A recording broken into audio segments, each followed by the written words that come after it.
வாங்க மக்களே, வாங்க. வணக்கம் மக்களே, மதுரைக்காரி சேனலுக்கு உங்களை வரவேற்கிறேன் மக்களே. இன்றைக்கி நம்ம காராமணி சொரக்காய் போட்ட குழம்பு செஞ்சிடலாம். இதுதான் சொரக்காய் பாருங்கள், ரொம்ப அருமையாக இருக்கும். இப்போ நம்ம ஆயில் விட்டுக்கலாம். ஆயில் சூடாகவும் நம்ம கடுகு வெந்தயம் போட்டுக்கலாம்.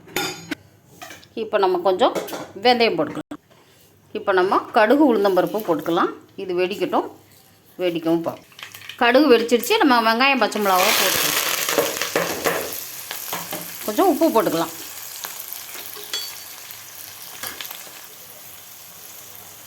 இப்போ பார்த்தீங்கன்னா நம்ம சொரக்காய் கட் பண்ணி தண்ணியில் போட்டு வச்சுருக்கோம். இதை அள்ளி போட்டுக்குவோம். இது இங்கே கிடைக்கிற பாரம் சொரக்காய், நாட்டு சொரக்காய் இல்லை மக்களே. நாட்டு சொரக்காய் கிடைச்சா ரொம்ப செய்யுங்க. ஹெல்த்துக்கு ரொம்ப நல்லது. கிட்னி ஸ்டோன் வராது. உங்களுக்கு ரொம்ப சத்து சொரக்காயில். சொரக்காய் டெய்லி சாப்பிட்டீங்கன்னா உங்களுக்கு கிட்னி ஸ்டோனே வராது. இப்போ பார்க்குவோம் மக்களே எப்படி இருக்குன்னு. இப்போ ஒரு கிண்டி விடலாம். நல்லா வேகட்டும். நல்லா வேகட்டும். இன்னும் கொஞ்சம் வேகவும் பார்க்கலாம். பாருங்க மக்களே, இது இன்னும் கொஞ்சம் வேகணும். இப்போ தான் இது கூட நம்ம மசாலா பொருளை சேர்த்துக்கிறோம். மிளகாத்தூள் போட்டுக்கலாம், மஞ்சத்தூள் போட்டுக்கலாம், நம்ம குழம்பு மிளகாத்தூள் போட்டுக்கலாம். ஒரு 3 ஸ்பூன் போட்டுக்கலாம். இப்போ இதை நம்ம நல்லா கிளறி விட்டுட்டு தக்காளி அரைச்சி வச்சுருக்கோம், அதை நம்ம ஊற்றிக்கிறோம். பாருங்கள், தக்காளி அரைச்சி வச்சுருக்கோம். இப்போ இதை நம்ம ஊற்றிக்கிறோம். இது நல்லா எண்ணெய் பிரிஞ்சு வரணும்.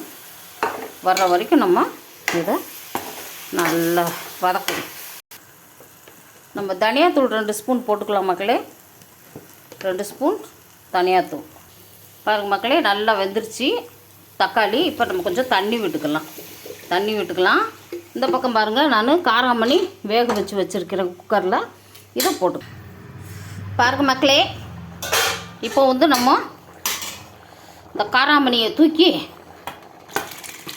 இதில் ஊற்றிடலாம் மக்களே. ஊற்றிட்டு புளியை ஊற்றிட்டா குழம்பு ரெடி மக்களே. இந்த இருக்குது புளி கரைச்சி வச்சுருக்கேன், ஊற்றிட்டா ரெடி மக்களே. இப்போ தேங்காய் அரைச்சி வச்சுருக்கோம், இதை ஊற்றிக்கலாம் மக்களே. தேங்காய் ஊற்றியாச்சு மக்களே. இப்போ புளி ஊற்றிட்டு கொதிக்க வச்சு ஃபைனல் உப்பு போட்டுடலாம் மக்களே. கொதிச்சுட்டா குழம்பு ரெடி. பாருங்கள் மக்களே, காராமணி சொரக்காய் குழம்பு ரெடி ஆயிடுச்சு. கொஞ்சம் பெருங்காயம் போட்டுக்கலாம். நல்லா மழன்னு கொதிக்குது பாருங்கள். சூப்பராக இருக்குது மக்களே.